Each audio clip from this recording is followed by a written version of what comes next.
मीरापुर कस्बे से लेकर के आज दिल्ली राष्ट्रीय स्तर पर उनको लोग जानते हैं और ये सिर्फ और सिर्फ बुजुर्गों का आशीर्वाद और अपनी कड़ी मेहनत, सिर्फ इन दो चीजों की वजह से वो राष्ट्रीय स्तर पर कायम हो गए। मीरापुर में पढ़ाई के लिए गए, यहां से मुजफ्फरनगर, फिर मेरठ में पढ़ाई करी, लॉ वहां से करा, फिर मुजफ्फरनगर में प्रैक्टिस करी। वकालत बहुत चरम सीमा पे पहुंच गई।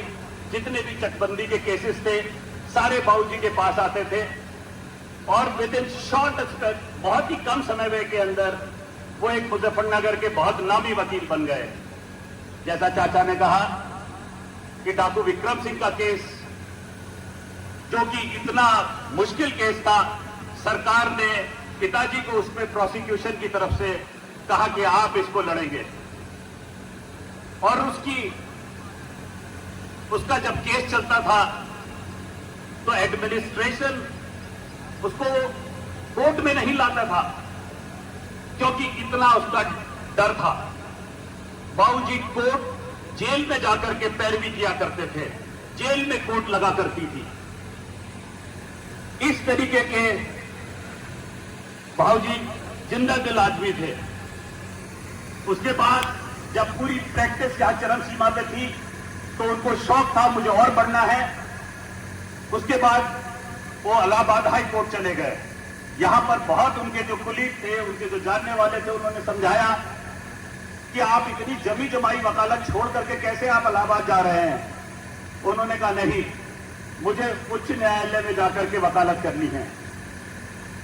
यह मैं एक जज्बे की बात बताता हूं कि कितना उनके अंदर जज्बा था बढ़ने का। इलाहाबाद गए, 4 साल के अंदर इलाहाबाद के नामी वकीलों में आ गए। 1980 में विश्वनाथ प्रताप सिंह ने उन्हें अतिरिक्त महाधिवक्ता बनाया। अतिरिक्त महाधिवक्ता बनकर के उन्होंने इतने महत्वपूर्ण केसेस करे, इतना नाम हुआ।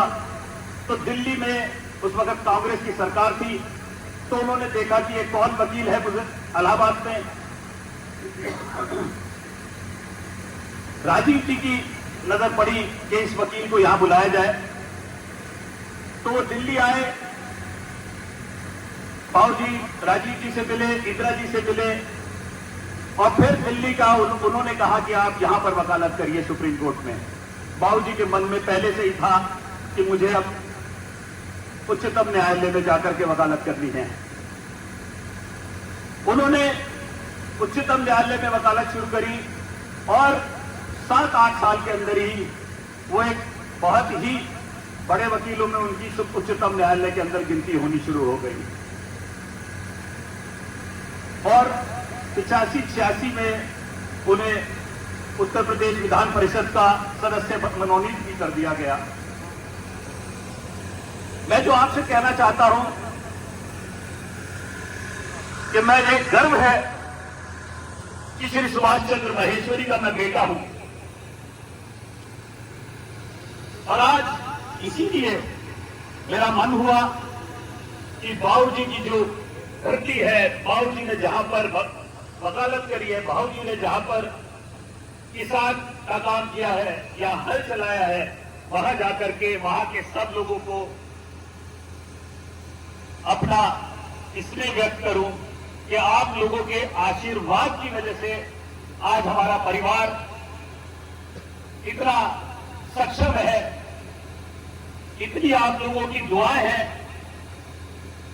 ये दुआओं की वजह से आज बाबूजी आज राष्ट्रीय स्तर पर जाने जाते हैं। मैं चाहता हूं कि उनकी हड़ाव लेकर के आगे बढ़ूं और जो जो उनके मन में सपने थे जो अधूरे रह गए उनको पूरा करूं। और इसमें मुझे आप सब लोगों का सहयोग चाहिए और आप लोगों का सहयोग मिलेगा तो मुझे पता है कि मैं वो सारे के सारे बाबूजी के जितने सपने थे उसको पूरा कर सकूंगा। मैं धन्यवाद देना चाहता हूं हमारी एमएलए साहिबा को कि अपना कीमती वक्त निकाल करके यहां पर आए।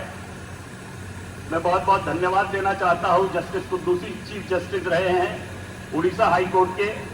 वो पिताजी के बहुत अच्छे दोस्तों में से थे। आज वो भी यहाँ पर हैं, योगराज जी हैं यहाँ पर। पिताजी उनको बिल्कुल बेटे की तरह मानते थे। आप सब लोगों का मैं धन्यवाद देता हूं। राम आर्या पाठक जी जो उनके बचपन के आप मतलब 45 साल पुराने दोस्त हैं, 50 साल पुराने, ऐसे लोग जो उनको चाहते हैं वो सब आज यहां पर हैं। आप लोगों का बहुत बहुत धन्यवाद देता हूं और इस तरीके से ये सिलसिला जारी रहेगा। और इसके साथ एक आखिरी वाक्य से अपना संबोधन समाप्त करता हूं कि कोई भी मेरे लायक सेवा का मुझे मौका दे।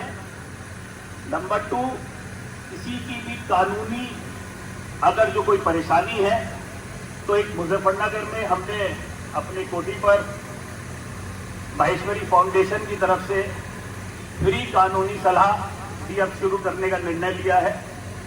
हर शनिवार इतवार आपको वहां पर हमारे जबर सिंह जो कि खुद एडवोकेट है वो वहां पर मिलेंगे। और इन्हीं शब्दों के साथ मैं आप लोगों का तहे दिल से धन्यवाद देता हूं। नमस्कार। धन्यवाद मुकुल जी। माहेश्वरी फाउंडेशन की तरफ से